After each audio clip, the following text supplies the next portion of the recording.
AMC is doing it, ladies and gentlemen. We closed the day up 20%, even getting a nice gap up above this line that we have had drawn out for a while here.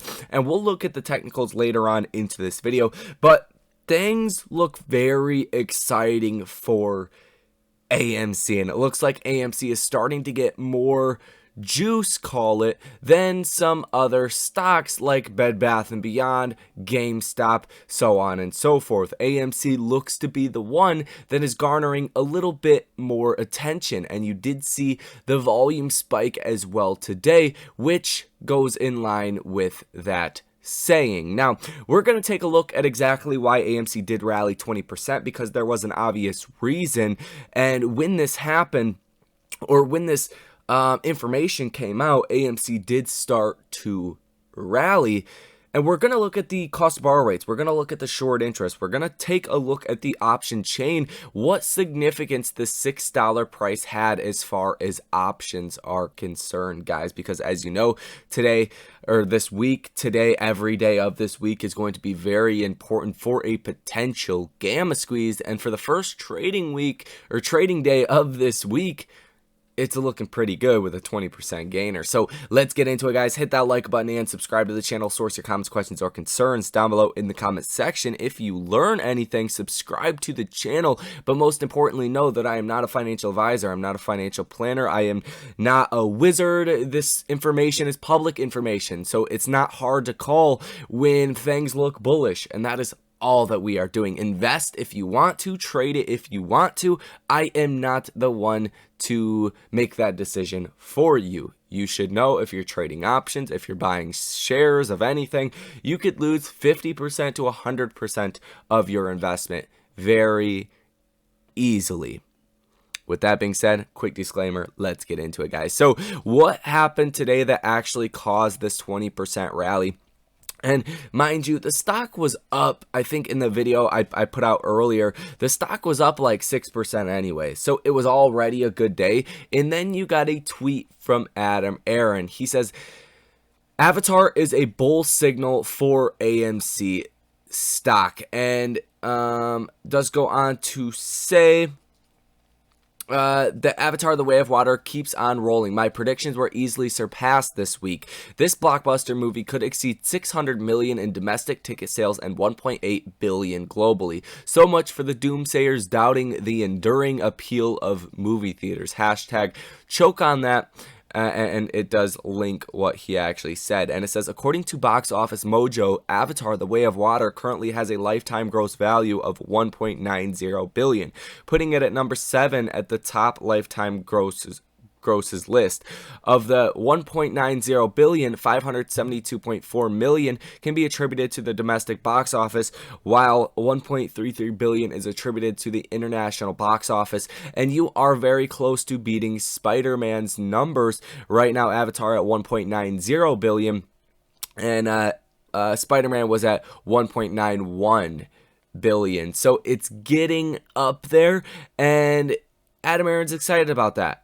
And that is just going to be a bullish thing for AMC, especially when people get so disconnected from, we're going into a recession. You're seeing BBBY going bankrupt, right? People tend to forget that AMC is an actual business working its way to profitability, and it wouldn't surprise me to see, AMC getting closer and closer to that. Even on this next earnings report, you could have free cash flow, and that could be big for AMC's share price, because if you can turn a profit, then at that point you can start to build off of that and pay down your debt. And they've extended maturities for a lot of their debts as well, so it's not like they're really going to go bankrupt over the next coming years if they can get profitable, and they still have a lot of money in the bank as well, guys. So that is something that did help to cause AMC to move higher. You're also seeing that AMC recently announced that it will reduce the price of its perfectly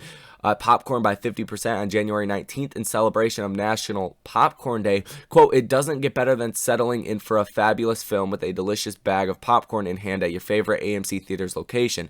National Popcorn Day is the perfect time for moviegoers and families to enjoy one or more of the hit titles in wide releases at AMC Theaters across the country on January 19th. And that is also what Adam Aaron did have to say. Also, 2023 looks to be a better year for the box office than 2022 due to the release of several exciting movies. The first half of the year will bring films like Spider-Man Across the Spider-Verse, Fast X, Guardians of the Galaxy Volume 3, and John Wick Chapter 4. So if people are coming out to see these big movies, you can attribute that in terms of AMC's earnings to be better, right? You have to get movies in theaters that people want to see, or it doesn't matter what's going on with AMC internally. They can't turn a profit if people don't go to theaters. They can't make money if people don't go to theaters. So people are going to theaters to see Avatar, and I think it's pretty clear now they will continue to do that throughout 2023, especially when there are films that they would like to see in theaters. Those are really going to be your blockbuster films, right? That's where AMC is really going to make its money, and we've seen that now with Avatar, but as well with Spider-Man and Top Gun in 2022, guys. So there is that. AMC did post that 20% gain. What a beautiful day. Let's go ahead and take a look at the option activity and what this actually means that we broke above $6, because we had almost 19,000 calls that were out of the money at the $6 strike, and you closed with those in the money. So that is super, super positive. At the $6 put, you had about 16,000 for open interest as well, and this could maybe contribute to why we're seeing a higher volume day today, because 19,000 plus 16,000, what is that, 29,000 for open interest, if my math is correct there. No, that's 33,000 for total open interest that needed to be hedged for at the $6 strike, considering these are weekly options. They expire on Friday. That is 3 million shares that had to be bought by the market makers. Now, we're heading to more important option expirations as well. At the $7 strike, there's 20,000 for open interest on the call side, and there's 13,000 for open interest at the $7 put. So that is, again, 33,000, almost 34,000 for open interest, adding the 400 extra a piece. So you're looking at, almost 34,000 for open interest at the $7 strike.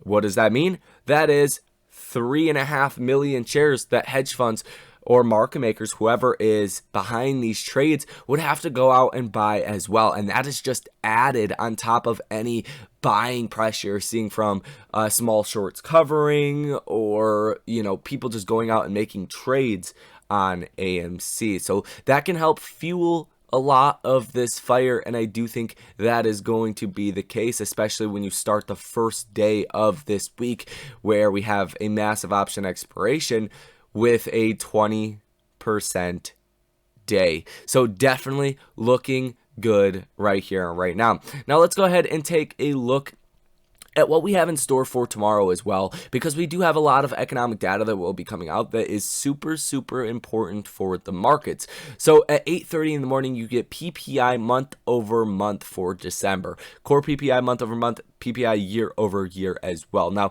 why this is important is because producer price index stands for producer price inflation, basically, right? So if producers are seeing their inflation going up, that's not going to be good. It tends to correlate into core CPI very, very closely. So if we see PPI go up more than expected, or not drop as much as expectations, then that could contribute and could be seen in the eyes of the markets as maybe CPI doesn't drop as fast as we would like, or maybe CPI might actually go up over the next couple of months.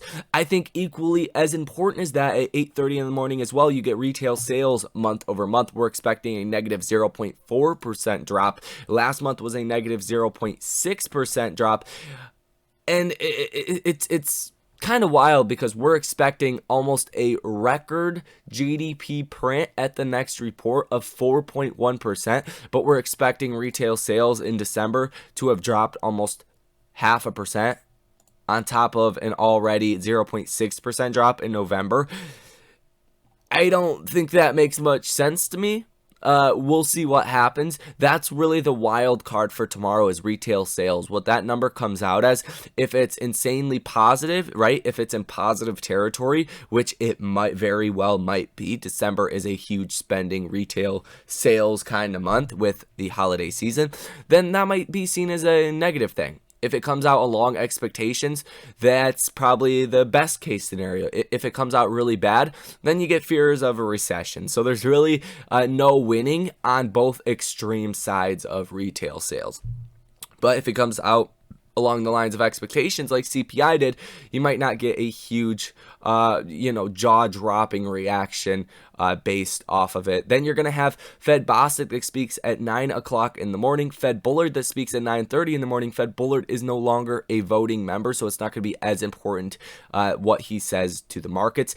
And then at 2 o'clock, you have the Fed Beige Book. We've talked about it briefly in other videos. It's where the different Fed branches, San Francisco Fed, Atlanta Fed, Chicago Fed, New York Fed, they come out, Boston Fed, they come out and give their assessment on what's going on in their region, right? With manufacturing, with employment, with inflation, with consumer spending, with credit balances, credit rates, right? They give you a lot of information. It doesn't always move the markets though, but it can. Fed Harker does speak at 2 o'clock as well. Fed Logan speaks at 5 o'clock, and that is going to do it for tomorrow's economic data. So you are going to get a very big move, in my opinion, in the markets tomorrow, just because we didn't get that big move off of CPI. And technically speaking, on a technical basis, you actually did get rejected at the $400 level again. Why is this happening? Because of valuation concerns. You got rejected at $400.23 today on the SPY, the S&P 500 ETF, and it's because of valuation concerns. And you have this downtrending level of resistance, and it looks like we might get rejected from that again. So that could mean some downside from here. If we do get a positive reaction and the markets break through this, then you could be onto a new bull run for 2023. It's hard to tell at this point, but I would be careful in the broad markets. At the same time, with AMC, if the markets do go down and AMC does go up, it can squeeze shorts out of positions as well, demanding more collateral, especially if they are not hedged out for a big downside move. And after all, when you look at the VIX and it's at 19, people are obviously not hedged out for a downside move, right? When the VIX is at its lowest levels it's been at in like years. I mean, look at UVXY. It's an alternative form of the VIX, right? It spikes when volatility goes up, when people start to buy insurance on their portfolios. This was 2020, right? Let's just go ahead, and obviously these split because they're designed to go down over time. But look at 2020. I mean, insane put pressure on the markets. Now you're super depressed, right? So people are not actively buying puts right now, and it could catch the markets off guard, which could help squeeze out shorts if they do have short positions in AMC, guys. So there is that information. Let's go ahead and take a look at the Ortex data and the Stocko tracker numbers, and then we will wrap this one up for you guys. So we did see a lot of really calls go into the money from earlier.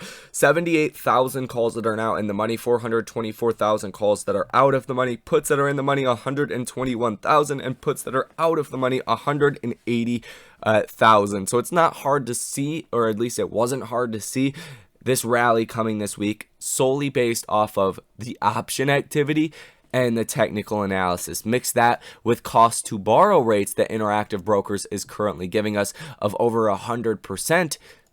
it's pretty easy to see, and it doesn't take a genius to call this rally. Cost to borrow rates 105.47%. That is the number we are getting reported from Interactive Brokers. Now, the short interest of free flow is also at a record since June of 2021, the last time we really went through a huge rally, a 10x kind of rally. So that's very high. 113, almost 113 or 114 million shares that are sold short. Cost to borrow average of 91.14%. Cost to borrow max of 490.23%. Absolutely insane what you're seeing for the cost to borrow max, just the overall cost to borrow numbers. Still seeing a lot of put activity as well. Some of these puts are deep in the money as well. So, like I've said for a while now, it looks like some of them are trying to report that they are covering on their short positions using the option activity, because the option flow has been so negative on AMC as of recently. It's been ridiculous. We haven't seen option flows this negative on AMC in a very, very long time, guys. So there is all of the information that you guys need to know as far as earnings tomorrow. PNC Bank in the morning, Charles Schwab, duds. I don't think those are important. Discover, Kinder Morgan, Alcoa, those are going to be the three most important earnings for after hours. Tomorrow, Discover is going to be the big one. We want to see our default rates going up, what our balance is looking like, right? Simple things that tell you a lot about the consumer. So that is going to be all for this video. That's what you need to know for tomorrow. That's where the current state of AMC is. Thank you for watching. Hit that like button. Subscribe to the channel. I'm going to get out of here. You guys enjoy the rest of your night, and I will see you in the next one.